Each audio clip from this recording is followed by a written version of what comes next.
and all of my devotion.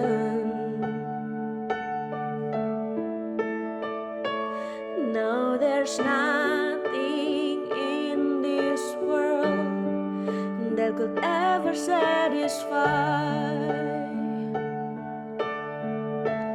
Through every trial, my soul will sing, no turning back. I've been set free. Christ is enough for me. Christ is enough for me. Everything I need is in you. Everything I need. Christ, my all in all, the joy of our salvation.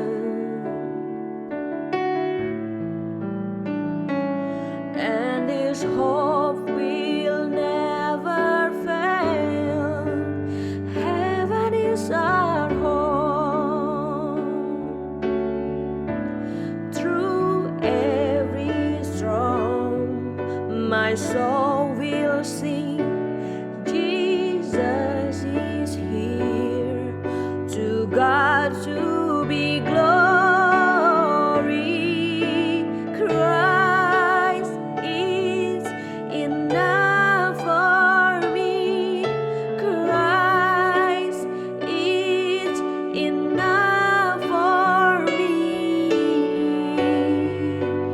Everything I need is in you. Everything I need. Christ is enough for me. Christ is enough for me. Everything I need is in you. Everything I need. I have decided to follow Jesus. No turning back.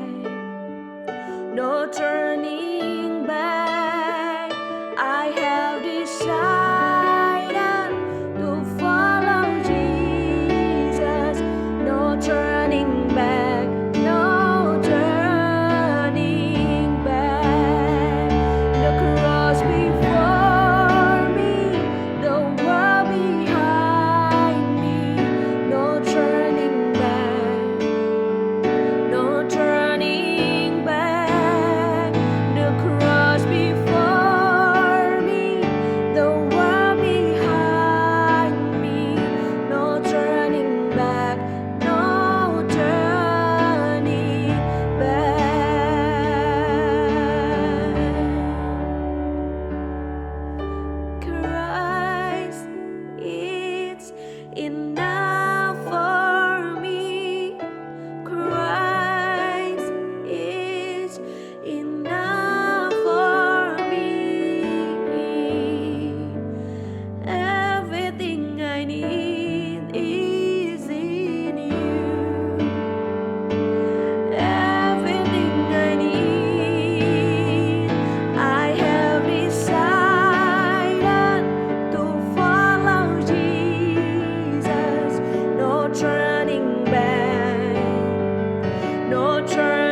Baik teman-teman, orang-orang yang berhasil itu cuma punya 2 kata.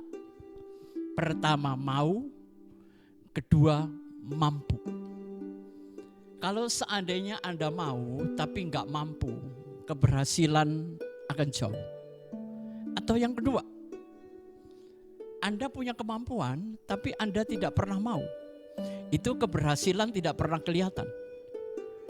Apalagi kalau saya dan Anda sudah nggak mau plus nggak mampu. Ini selesai.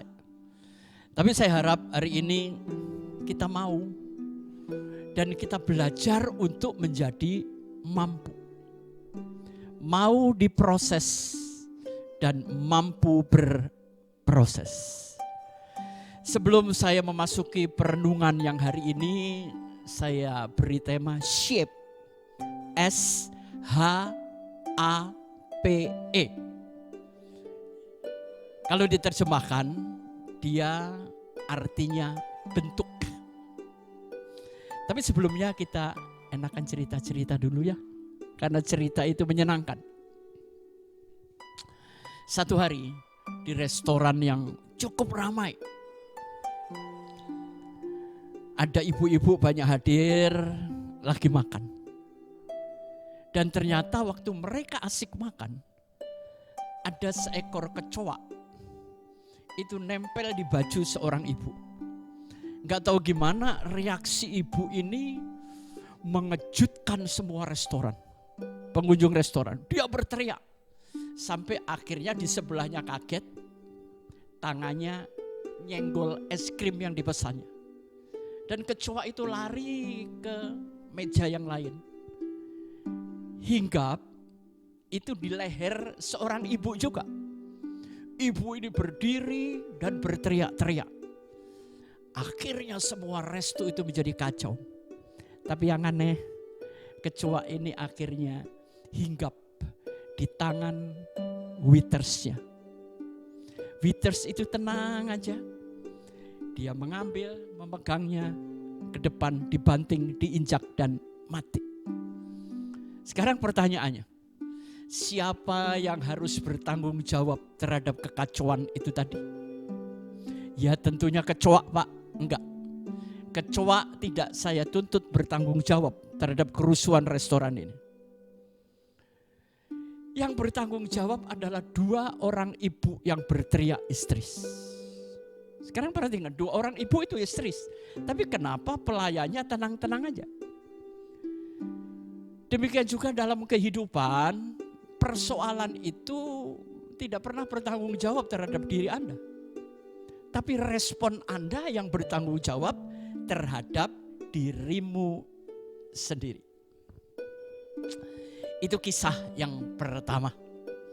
Jadi apapun masalah yang Anda hadapin hari ini, tolong responi dengan tenang, dengan batin yang bening, pikiran yang jernih, dengan perilaku yang manis.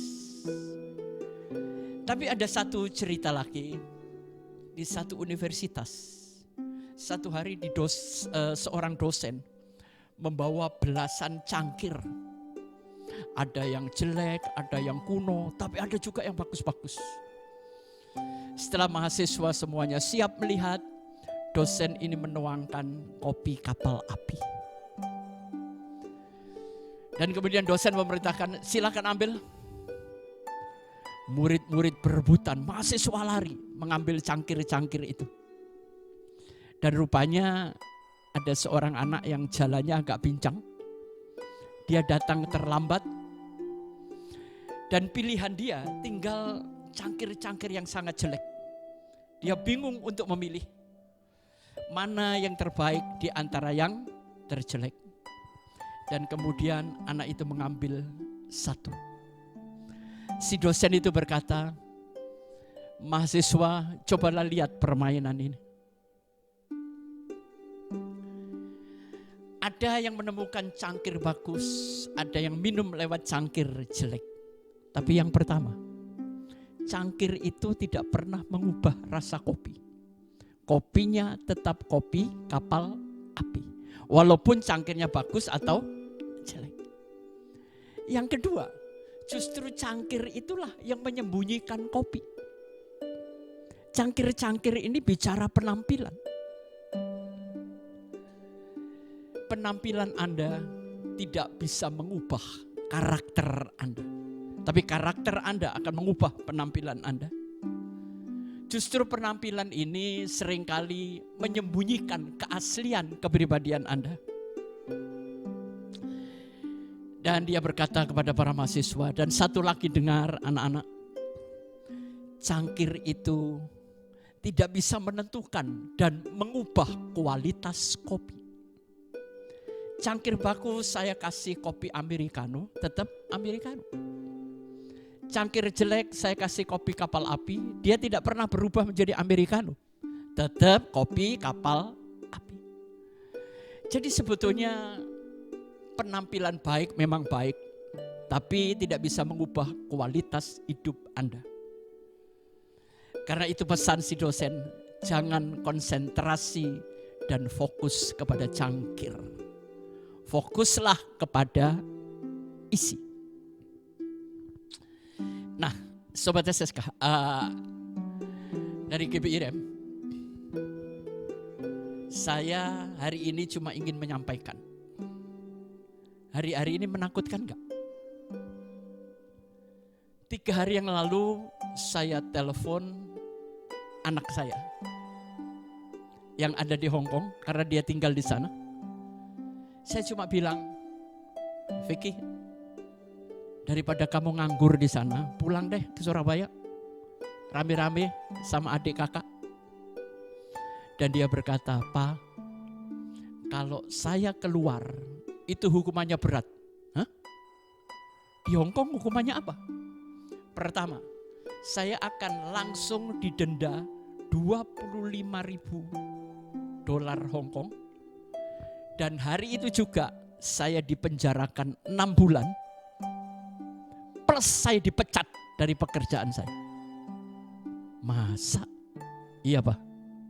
$25.000 Hong Kong plus penjara 6 bulan plus dipecat dari perusahaan.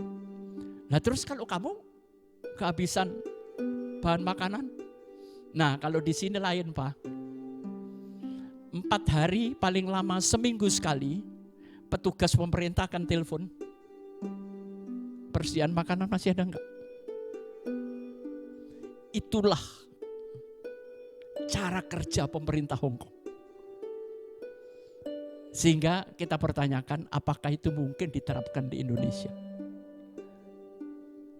Makanya Hong Kong penyebaran COVID-19-nya sangat kecil.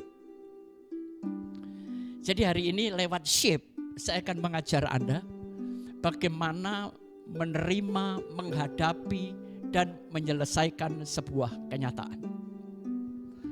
Saya melihat Tuhan Yesus di atas kayu salib. Saya berpikir begini, kenapa dia mau? Kalau dia mau, kenapa dia mampu membawa salib dan disalibkan di Golgota? Itulah pertanyaan-pertanyaan yang kita coba jawab. Yang nanti kita bisa terapkan dalam hidup sehari-hari. Banyak teman-teman berkata begini, Pak,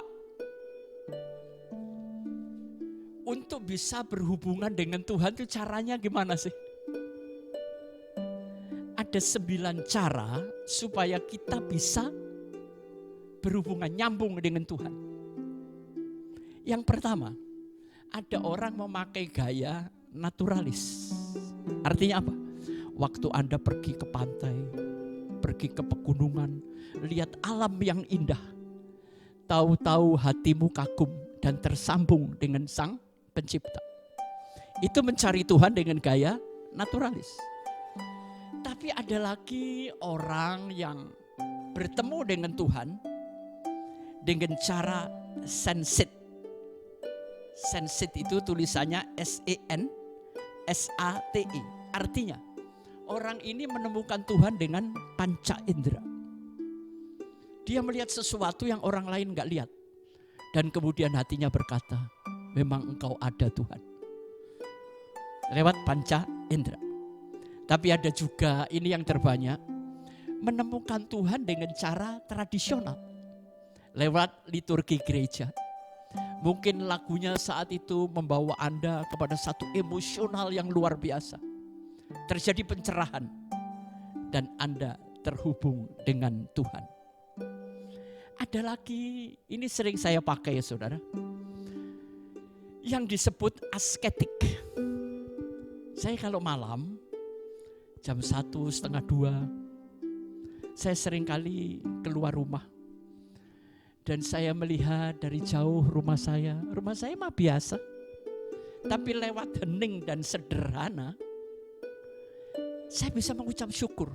Tuhan, terima kasih. Tuhan memberkati saya secara luar biasa. Di sini saya menemukan Tuhan dengan cara asketik. Tapi yang paling banyak orang bisa berhubungan dengan Tuhan itu dengan cara aktivis. Bekerja. Memberi makan banyak orang. Kedua, melayani. Tapi sangat jarang saya temukan orang menemukan Tuhan dengan cara caregiver. Pada saat Anda menolong orang lain, pada saat Anda memberi di tengah kekurangan, rohmu akan menemukan Tuhan. Yang ketujuh, ada teman-teman yang menemukan Tuhan dengan cara antusias. Dia suka mengikuti event-event pelayanan, perayaan, seminar, KKR, ya macam-macam. Dan di situ dia mengalami pencerahan. Tapi secara pribadi, saya percaya saya dan Anda bisa bertemu dengan Tuhan lewat kontemplatif. Meditasi, pemujaan secara pribadi kepada Bapa di sorga. Dan yang terakhir, ini mungkin seluruh dunia juga mengalami hal ini. Menemukan Tuhan lewat intelektual. Saudara belajar, saudara menjadi orang nomor 1. Dan saudara berkata, Tuhan itu baik. Nah, baik sahabat semua. Hari ini saya akan membacakan 2 ayat yang paling pendek. Jadi waktu Yesus di atas kayu salib, dia mengucapkan 7 perkataan. Dan saudara perhatikan nanti urutannya. Dan saudara akan mengalami sebuah pencerahan. Ayat yang saya baca adalah ayat yang terakhir. Yang saya ambil dalam Injil Yohanes. Pasal 19. Ayat 28 dan ayat 30. Ayat 28 bunyinya demikian. Sesudah itu karena Yesus tahu bahwa segala sesuatu telah selesai, berkatalah ia, supaya genaplah yang ada tertulis dalam kitab suci, aku haus. Dan ayat 30, sesudah Yesus meminum anggur asam itu, berkatalah ia, sudah selesai, lalu menundukkan kepala dan menyerahkan nyawanya. Baik. 7 buah perkataan yang diucapkan Yesus di atas kayu salib, urutannya harus benar. Yang pertama, dia berkata begini, Bapa, ampunilah mereka karena mereka tidak tahu apa yang mereka perbuat. Jadi waktu Yesus mengalami kesakitan, penderitaan pada awalnya, dia memanggil Bapa. Apapun persoalan yang Anda hadapi, panggillah Bapamu. Setertekan beratnya apapun, tetap berhubungan dengan Bapa di sorga. Jadi di sini Yesus melakukan forgive and forget. Sebutkan satu penyakit yang paling nikmat di dunia apa? Penyakit yang paling membuat Anda bahagia adalah Alzheimer. Penyakit lupa. Lupa diri sendiri, lupa keluarga, lupa tanggung jawab. Jadi di dunia ini sekarang banyak orang kena Alzheimer. Lari dari kenyataan, melupakan segalanya. Ya istilahnya Anda menjadi pribadi yang sangat tidak bertanggung jawab. Setelah itu, setelah mengampuni, forgive and forget. Banyak orang forgive, memaafkan tapi nggak bisa ngelupakan. Bener nggak? Memang ingatan kita nggak bisa melupakan, tapi bisa kita kendalikan. Yang kedua, Yesus ada di samping dua orang pejabat. Ini ada dalam Injil Lukas pasal 23, saudara boleh cari. Salah satu penjahat mengatakan begini, Tuhan, ingatlah kalau engkau nanti ada di surga. Ini doa yang saya paling suka. Jadi nanti malam cobalah Anda berdoa. Tuhan, ingat ya, nama saya Sylvie. Tuhan, ingat ya, nama saya Joni. Saya sering berdoa, Tuhan, saya pengki Tuhan. Supaya Tuhan ingat. Yang aneh apa jawaban Tuhan, teman-teman? Jawaban Tuhan ngomong begini, sekarang juga engkau ada di surga. Waktu dipaku sakit gak penjahat itu? Waktu ditikam, digebukin sakit gak? Ini omongan Yesus kayaknya gak nalar. Kenapa dia ngomong sekarang juga engkau ada di surga? Padahal dia sedang mengalami kesakitan, penderitaan. Kuncinya di mana, teman-teman? Saya mengambil sebuah kesimpulan. Di dalam tekanan hidup, penderitaan sebesar apapun, kalau Anda bisa bicara dengan Tuhan, Anda bisa dekat dengan Tuhan, penderitaan itu memang masih ada, tapi suasana hatimu sudah suasana surga. Jadi nilainya adalah seberapa jauh kedekatan Anda, bukan seberapa besar persoalan Anda. Semakin dekat Anda dengan Tuhan, hidupmu semakin nyaman. Saya mau tanya, sebutkan salah satu orang di Alkitab yang bisa melihat wajah Yesus dalam ukuran sentimeter. Siapa? Orang itu adalah Simon Kirene. Waktu dia mengambil alih salib itu, wajahnya sangat dekat dengan wajah Tuhan. Sekarang yang ada di dalam ingatan kita, wajah siapa, saudara? Saya percaya wajah duit, wajah selingkuhan, ya kan? Apakah wajah Tuhan selalu dekat dengan Anda? Jadi sekali lagi, bukan seberapa besar masalahmu, tapi seberapa dekat hubunganmu dengan Tuhan. Nanti akan mengubah segalanya. Perkataan yang ketiga, saya coba membayangkan ya perasaan Mama Maria melihat anak kesayangannya disiksa. Dia tahu dia tidak salah, tapi dia tidak bisa membela. Dan banyak orang-orang masa kini tahu kebenaran tapi tidak berdaya. Banyak orang di negeri ini tahu yang seharusnya apa yang dia buat, tapi dia tidak berbuat sama sekali.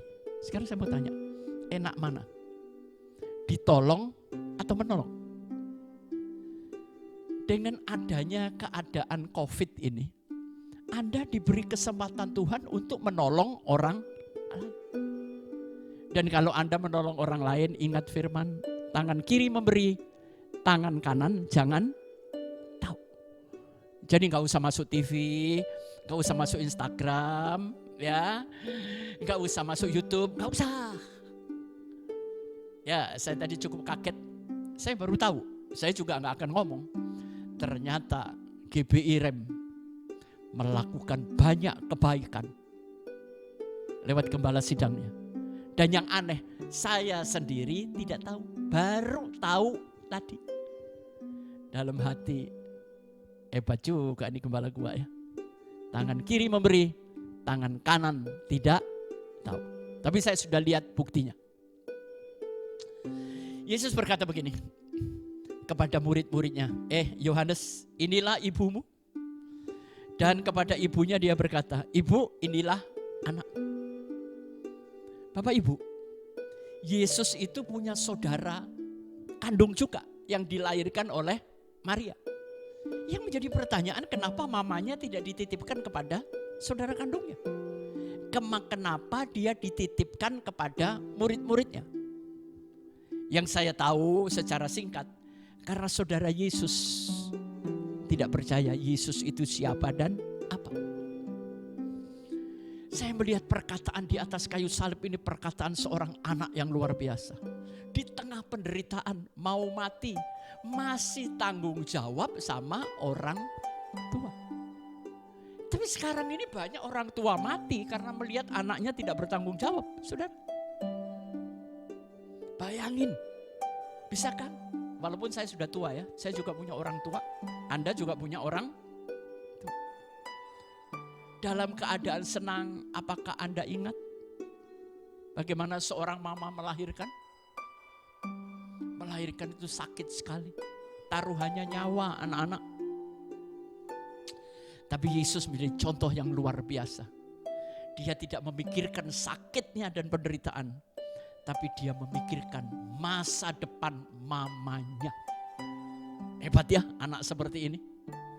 Yesus memang keren dan luar biasa. Kepribadiannya patut ditiru. Terus perhatikan. Yang pertama, Bapa ampuni. Yang kedua, Yesus ingatlah. Dan yang ketiga, inilah ibumu. Artinya di tengah penderitaan, lewat 3 titik ini Tuhan tidak egois. Justru di tengah penderitaan Tuhan lebih memikirkan orang lain. Ya, dari 3 perkataan ini. Sekarang kita lanjut kepada perkataan yang di tengah-tengah. Ada di Matius 27 ayat 46. Di situ Yesus berteriak, Eloi, Eloi, lama sabachthani. Allahku, Allahku, kenapa engkau meninggalkan aku? Yesus ingin mengingatkan kita, penderitaan yang paling berat bukan finansial, bukan fisik, tapi buat pribadi Yesus, ditinggal Bapa, itu penderitaan yang terdalam dan terberat. Tapi anehnya manusia Kristen, mungkin termasuk saya, lebih berat ditinggal uang, lebih berat ditinggal orang yang kita cintai. Dan kita tidak pernah merasakan apapun saat ditinggal Tuhan. Bahkan kita seringkali meninggalkan Tuhan. Jadi di sini Yesus ingin mengingatkan penderitaan paling berat pada saat roh Bapa di sorga memalingkan muka dan meninggalkan kita. Ya, ini perkataan yang di tengah. Sekarang 3 yang terakhir.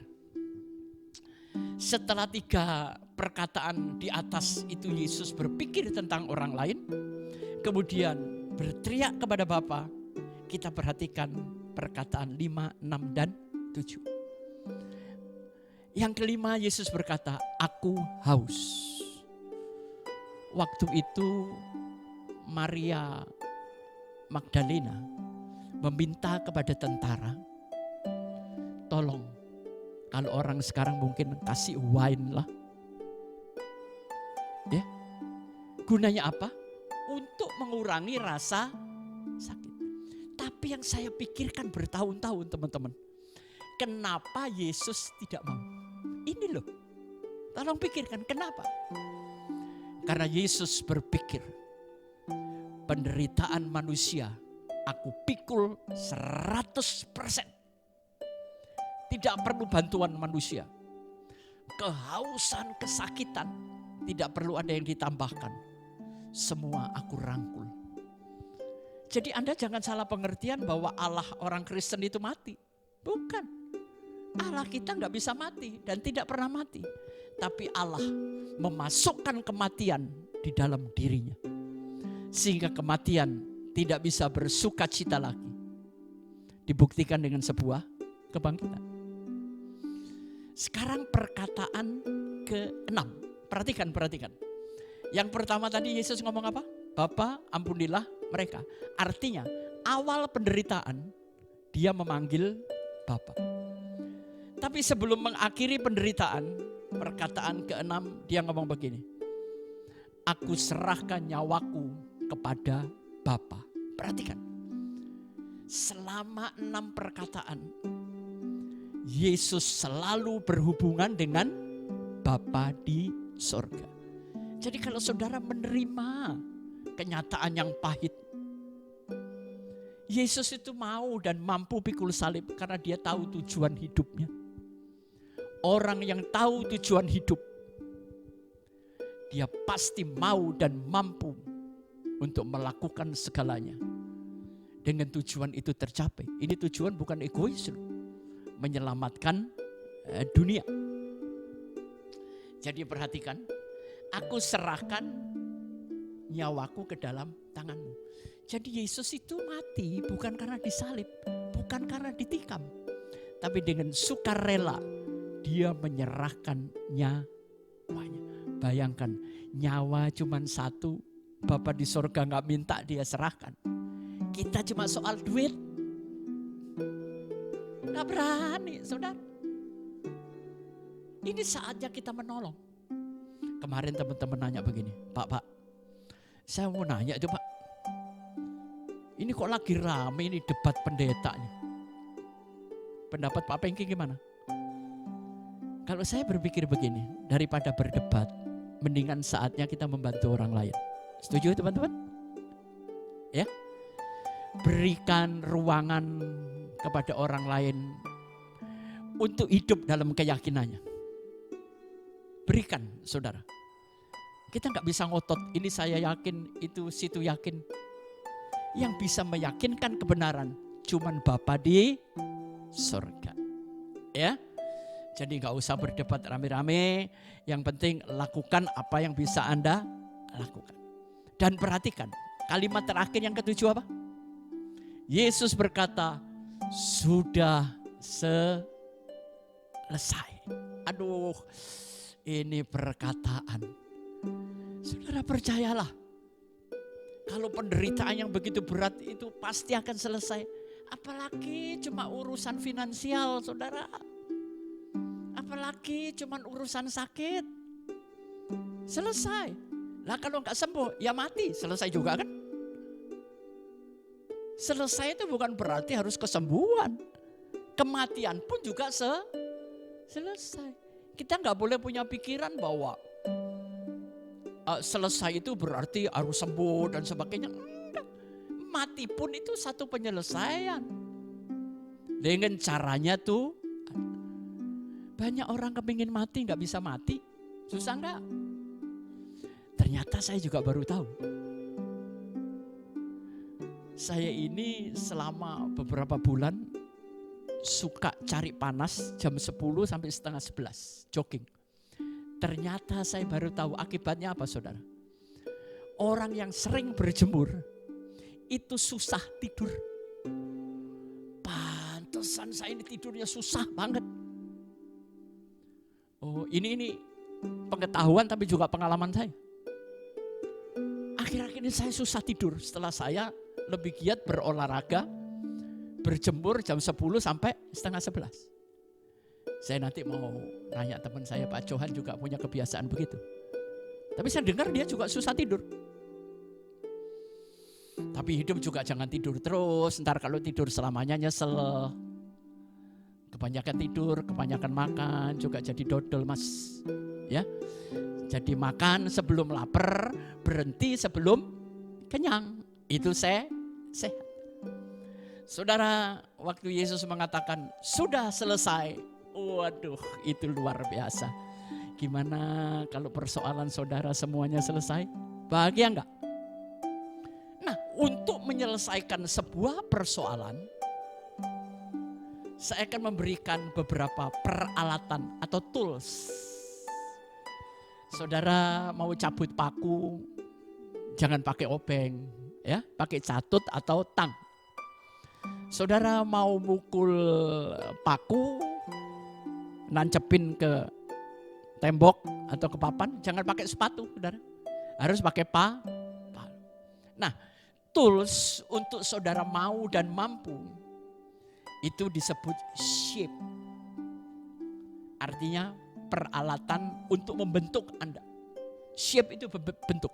Saya sering kali kalau nongkrong sama teman-teman ada yang nyeletuk, kasihan ya tuh cewek bodinya gak ada bentuk langsung. Kira-kira kalau dia dengar tersinggung gak? Saudara mau gak punya six pack? Badan gak gede tapi sekal, atletis. Shape ini saya coba terjemahkan, S-nya adalah spiritual gift, karunia. Setiap kita punya karunia kok, bakat, talenta. Ya, saudara gini, hadiah yang tidak dibuka tidak pernah ada gunanya. Karunia itu hadiah, tapi kalau nggak pernah dibuka dan dipakai, itu hadiah nggak ada gunanya.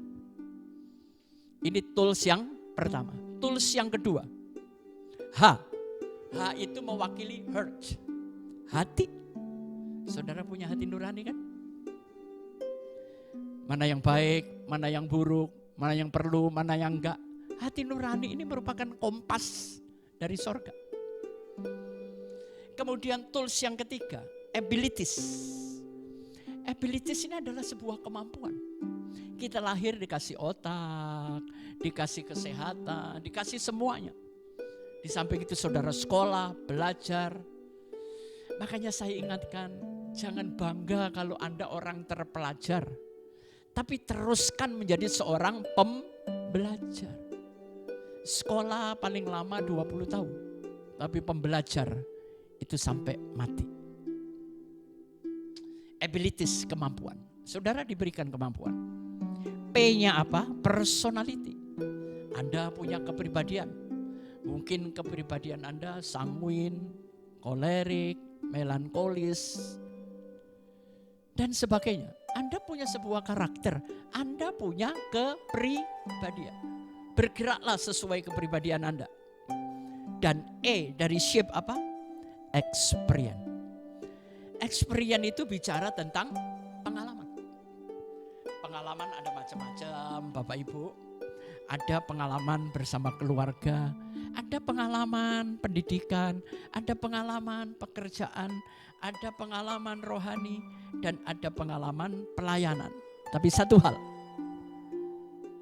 pengalaman yang menyakitkan. Seorang pelayan harus, saya boleh katakan, harus tersakiti, harus terluka. Yang menyembuhkan kita apa? Darah Yesus kan? Darah muncul dari mana? Dari luka. Masa Yesus menyembuhkan dengan liurnya? Memang pernah terjadi sekali. Ya, air liurnya diludahkan, dicampur dengan tanah. Tapi itu kan nggak bisa kita ulangi seperti itu, saudara. Jadi di sini saya melihat kemampuan itu harus kita gunakan. Saya kasih contoh sebelum saya menutup renungan hari ini. Ada seekor onta, induknya ya bersama anaknya ada di kebun binatang. Dia lagi ngobrol. Anaknya nanya gini, "Mama, kenapa sih tubuh kita kok ada punuknya? Ada punuk satu, ada punuk dua." Si mama menjelaskan, punuk ini anakku untuk menyimpan air. Karena kita ini makhluk padang pasir. Setelah mendapat jawaban, dia diam sebentar, nanya lagi. "Sekarang mah, kaki kita ini panjang dan dasarnya bulat, nggak kayak kaki orang lain. Gini anakku, kita ini kan binatang padang pasir, jalan jauh. Makanya Tuhan menciptakan kaki panjang dan telapaknya bulat. Tapi dia belum puas lagi. Mama, boleh aku nanya satu lagi?" "Iya, kenapa nak?" "Bulu mata kita kok panjang banget ya Maya?" "Karena aku sudah ngomong anakku, kita ini makhluk padang pasir. Kalau ada badai, bulu mata panjang ini akan menghindarkan kita kemasukan pasir." Dia diam, dipikir ibunya sudah, dia nggak nanya lagi. Tapi terakhir dia nanya apa? "Tapi kenapa kita di kebun binatang, Maya?" Anak ini ingin bertanya, Mama ngomong punuk untuk padang pasir, bulu mata untuk padang pasir, kaki panjang telapak bulat untuk padang pasir. Lah kok sekarang kita di kebun binatang? Mama ini nggak bisa menjawab. Maknanya apa? Bapak, ibu, teman-teman, saudara-saudariku, maknanya gini. Keterampilan, bakat, talenta yang tidak ditempatkan pada tempatnya tidak ada gunanya. Temukan talentamu, temukan gift-mu dari Tuhan. Apa? Pakai, saudara. Menolong itu nggak perlu kita jadi kaya dulu. Wong miskin aja nggak nolong, apa nanti kaya? Cukup Anda berikan nasi bungkus kepada satpam, penyapu jalan, bagikan kepada mereka. Hidup itu sebetulnya indah. Jangan cuma bicara penampilan, walaupun penampilan itu perlu. Pertanyaan terakhir yang saya mau tanya kepada Anda. Anda kalau menyembah Tuhan caranya gimana? Tuhan cuma ngomong satu kalimat. Persembahkanlah tubuhmu. Apa ada ayat persembahkan rohmu? Kenapa? Saya bukan nanting roh. Tapi kenapa kita nyembah di dalam roh? Memang ada ayatnya. Sembahlah Allahmu di dalam roh dan benar. Tapi ada ayat yang ngomong persembahkanlah tubuhmu, bukan roh. Karena tanpa tubuh, roh gak ada gunanya. Dengan tubuh kita mewujudkan iman kita. Dengan tubuh kita mewujudkan perilaku dan kasih kita. Jadi kesimpulannya apa teman-teman? Yesus mau dan mampu. Karena dia tahu tujuan hidupnya. Hidup itu harus ada yang dicintai. Hidup itu harus ada yang kita perjuangkan. Dan hidup itu harus ada tujuannya. Anda seorang ayah bekerja siang malam. Karena ada yang Anda perjuangkan. Anda ingin anakmu jangan sampai sesusah saya. Ada yang dicintai. Bukankah kita berjuang untuk orang-orang yang kita cintai? Dan yang ketiga, hidup ini harus punya tujuan. Jadi kenapa Yesus mau dan mampu disalib di Golgota? Karena pertama, dia tahu tujuan hidup. Dia tahu apa yang harus dia perjuangkan. Dan dia memperjuangkan dengan cinta dan kasih sayang. Tangkap ini kesulitan, rangkul itu kesulitan. Rubahlah menjadi bermakna untuk kehidupan orang lain. Saya percaya itulah jawabannya. Walaupun ini cuma kulit luarnya. Saat ini waktunya kita pikul salib semua. Bukan untuk salib kita. Ada seorang ibu nanya gini, Pak, salib saya ini bu, gede loh Pak. Apa salibnya? Anak saya 8. Itu mah saya nyeletuk, itu bukan salib bu, ibu yang gatel, saya bilang. Anak sampai 8. Iya kan? Jadi mari. Saudara tahu apa tadi? Hidup jangan dilihat sepotong-sepotong. Kalau kita melihat pikul salibnya berat. Tapi kalau Anda tahu nanti ada kebangkitan, berat enggak? Jadi pertama, hidup harus ada yang diperjuangkan. Hidup harus punya tujuan yang jelas. Yang ketiga, hidup harus ada yang kita cintai. Saya percaya, renungan kali ini memberkati Anda. Dan sebagai bukti kasih, kita harus membangun gereja ini. Lewat tubuh kita, lewat keuangan kita. Ya, jangan bicara saya mencintai gereja kita. Tapi kan kita nggak pernah mau melakukan pengorbanan. Ya, sekarang saatnya kita memberi. Dan saya percaya dengan memberi Tuhan memberkati. Mari kita berdoa. Bapa di sorga, terima kasih untuk renungan pencerahan ini. Dan biarlah roh Tuhan, Roh Kudus menolong kita untuk mengerti makna semuanya. Terima kasih Bapa. Firman Tuhan dalam bentuk pengetahuan, dalam bentuk kuasa, dalam bentuk kasih selalu memberkati kita. Kami sebagai jemaat berdoa untuk GBI Rem. Kami berdoa untuk gembala sidang kami, keluarga. Kami berdoa untuk semua pengurus. Kami tak lupa berdoa untuk rekan-rekan yang melakukan syuting sehingga ini boleh terhubung dengan jemaat. Tuhan juga memberkati semua.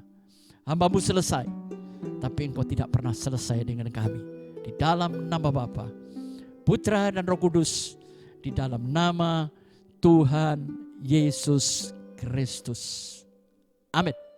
Shalom jemaat Tuhan, jangan lewatkan di tengah minggu ada ibadah online yang diadakan setiap hari Rabu pukul 13. Di hari Minggu ada 2 kali ibadah online. Ibadah pertama pukul 7 dan ibadah kedua pukul 15. Bagi jemaat Tuhan yang rindu untuk memberkati pekerjaan Tuhan, dapat memberikan persembahan melalui bank transfer ke rekening BCA dengan nomor 466-700-0008 atas nama Paulus T. Supit. Dan jangan lupa subscribe, like, komen, dan share channel ini ke keluarga, teman, dan sahabat. Tuhan Yesus memberkati. Persembahanku yang terbaik. Saudara, kita akan langsung akhiri ibadah kita. Siapkan hati, arahkanlah mata hatimu dan angkatlah kedua belah tanganmu sekarang tinggi di atas kepala. Katakan amin ketika saudara mendengar bahwa hidup saudara diberkati. Diberkatilah keluar masukmu, diberkatilah kesehatanmu, diberkatilah studi, pekerjaan, usaha. Bahkan apapun yang kau kerjakan saat ini di rumah, Tuhan pasti akan membuatnya berhasil. Engkau tetap naik bukannya turun. Kemanapun kakimu melangkah, berkat Tuhan tetap menyertai. Apapun yang kau minta kepada Bapa yang baik, Bapa yang baik selalu akan memberikan yang terbaik. Karena itu sekarang, terimalah berkat-berkat yang luar biasa itu daripada Allah Bapa. Cinta kasih yang sempurna dari Tuhan kita Yesus Kristus. Persekutuan dengan Roh Kudus yang menuntun, memimpin, menyertai kita mulai saat ini sampai selama-lamanya. Amin. Tuhan Yesus memberkati.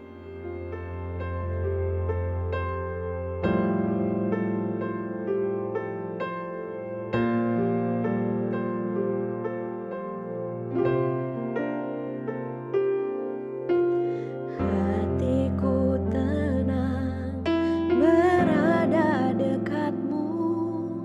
Kaulah jawaban hidupku. Hatiku tenang berada dekatmu. Kau yang pelihara hidupku. Pertolonganmu begitu ajaib. Kau telah memikat hatiku. Di saat aku tak sanggup lagi, di situ tanganmu bekerja. Pertolonganmu begitu ajaib. Kau telah memikat hatiku. Kini mataku tertuju padamu. Ku rasakan kasih-Mu, Tuhan.